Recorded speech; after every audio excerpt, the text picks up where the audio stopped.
में सब समस्या खत्म हो जाए। अपने तप से इसको तपाया, उस तपोस्थली पर बैठ करके हम और आप चर्चा कर रहे हैं। मानो गुरुदेव की सानिध्य, गुरुदेव का वचन ही हम या कोई महात्मा जो बोल रहे हैं वह गुरुदेव ही उनके मुख से बोल रहे हैं। जैसे बाजा देखते हैं बहुत बाहर लगा हुआ, वहां आवाज निकलती है, लेकिन बोल कहीं और से रहा जो दिखता नहीं। हाँ, गुड्डा गुड़िया का जो खेल नचाता है बड़ी ताली बजाते हैं, लेकिन नचाने वाला अंदर है, उसके मूल्यों में सब कुछ है। वैसे रामकृष्ण परमहंस ने कहा था कि जो बोलता है उसका केवल मुख होता है, बोलता तो स्वयं गुरुदेव भगवान है, बोलते तो स्वयं परमात्मा है। और कभी कभी हम लोग एहसास करते हैं जब अपनी ही वीडियो को देखते हैं, लगता है यह तो मैंने ना कहीं पढ़ा न कहीं सुना न मेरी जानकारी में था, पता नहीं क्यों बोल दिए। तब लगता है कि जो गुरुदेव ने कहा, जो संत लोग कहते हैं कि तेरा केवल मुख होता है, तो बैठ तो जा व्यासपीठ पर। चेला को यही समझाते, तू बैठ तो जा, मैं बोलूंगा। बोले गुरुदेव आप तो जा रहे हो गाड़ी पर, क्या बात बोले, तू बैठ तो जा। और ऐसी ही घटना जब शिकागो में विवेकानंद जी कह रहे थे, तो उसमें फोटोग्राफर सब बड़े जाते थे फोटो लेने। आजकल तो भाई सोशल मीडिया का जमाना हो गया, लाइव दुनिया एक से, लेकिन उसमें फोटोग्राफर बड़ा नाम होता था, बढ़िया फोटोग्राफर है। एक इंडिया का फोटोग्राफर गया था, उसका बेटा भी सीखने के लिए उनके साथ गया, जो छोटा था तो सीख रहा था, तो उसने फोटो लिया। तो सुबह में आप इंडिया के बाहर चले जाए, चाहे वो प्रधानमंत्री भी क्यों हो, आप नॉर्मल मिल सकते हैं, क्योंकि भीड़ भाड़ नहीं होती है। बड़े संत भी हैं तो आपको इंडिया के बाहर मिलेंगे, बड़ी आसानी से मिल जाएंगे। तो वह बच्चे अपने पिता के साथ विवेकानंद से मिलने गया और कहा कि जब आप कल बोल रहे थे तो आपके पीछे वो दाढ़ी वाले कौन थे? और क्या भ्रम की बात कर, तो इंडिया से मैं एक ही आया हूं। बोले नहीं, मैंने उसकी विग्रह उतारा है, छवि उतारा है। अब अभी का समय होता तो मोबाइल पर दिखा देते, तब क्या है उस पर प्रिंटिंग में जाता था, लैब में जाकर के पहले सफाई होता था, वो उसको क्या बोलते थे, ब्लैक आता था, निगेटिव रेल, फिर साफ होकर के आता था, तब फोटो देख पाते थे। कहने में इस फोटो निकाल करके जब देखा तो पीछे रामकृष्ण परमहंस आशीर्वाद देते हुए खड़े हुए दिखाई दिए। तब उन्हें यह भ्रम हुआ कि मैंने कुछ बोला नहीं, गुरुदेव पीछे बोले थे, केवल मैं तो खड़ा था, क्योंकि मुझे यह बात की जानकारी नहीं थी जो मैंने बोल गया। तो हम और आप भी जो यहाँ सेवा कर रहे हैं, या जो बोल रहे हैं, जो सुन रहे हैं, जो कर रहे हैं, जो देख रहे हैं, जो आए, यह गुरुदेव की कृपा है।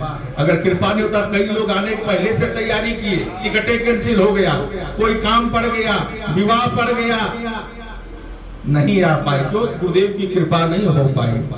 यहाँ रह करके भी हम सुन न पाए किसी बातों को, तो क्या है कि उसमें गुरुदेव की कृपा नहीं हुई। सब कुछ गुरुदेव के कृपा से ही संभव है। और कभी कभी लगता है कि गुरुदेव बड़ी डांटते हैं, बड़ी फटकारने वाले हैं, लेकिन गुरु सूर्य के समान होता है। सूर्य हम क्या कहते हैं, लगता है कि जला देगा, लेकिन कभी किसी को जलाया सूर्य की रोशनी से? कभी देखें कि कहीं कुछ जल गया हो? तपाता है वो, जब तपेगा तो वह ज्यादा रोशनी करेगा, ज्यादा दिनों तक रहेगा, ज्यादा प्रकाश करेगा। जैसे दूध को आप कितना समय रख सकते हैं, 8 घंटा, 10 घंटा, 12 घंटा, लेकिन उसको थोड़ा तपा दिया जाए, गर्म कर दिया जाए, और उसमें जरा सा जोरन दे दिया जाए, दही जमा दिया जाए, तो 2-3 दिन रह जाएगा। लेकिन उसको और थोड़ा मथा जाए,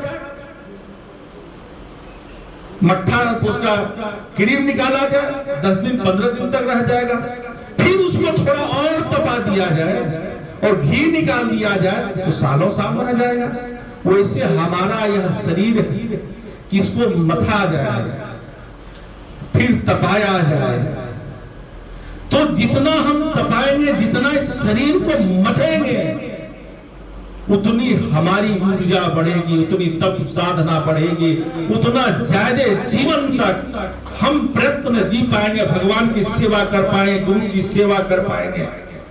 तो इसीलिए जीवन को मथना भी जरूरी। मथने का मतलब क्या कि हम खुद विचार करें। कोई और कहेगा तो गुस्सा हो जाएगा, तुम कौन हो तो मुझे बताने वाले। और इसका सबसे उदाहरण दशरथ जी ने दिया। कब? जब विवाह करके राम लौटे और उसके बाद पहली राज्यसभा में गए, तो उस राज्यसभा में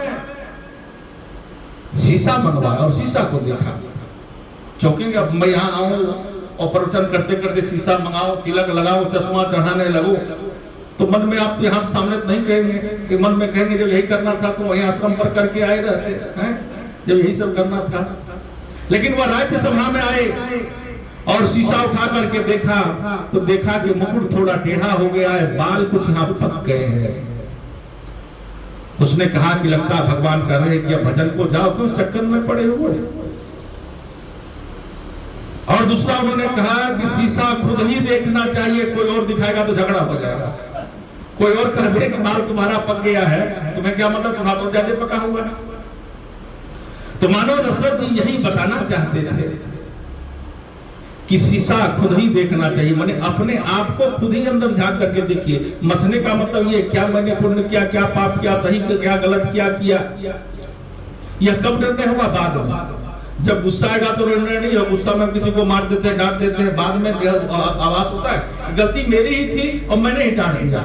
तो जब आप शांत मुद्रा में आए तो अपने जीवन के कुछ समय ऐसा जरूर निकालें 24 घंटे में। अगर 1 घंटा न निकाल पाए कोई मतलब नहीं है, आधे घंटे निकालें, आधे नहीं तो 10 मिनट जरूर निकालें कि हम दिन भर में क्या खोया, क्या पाया, क्या गलत, क्या सही किया, इसका निर्णय स्वयं करें। खूब मथे, और जब मथेंगे तो उससे क्रीम निकल करके आएगा, सही चीज निर्णय निकल के आएगा, बाकी विकार दूर हो जाएगी।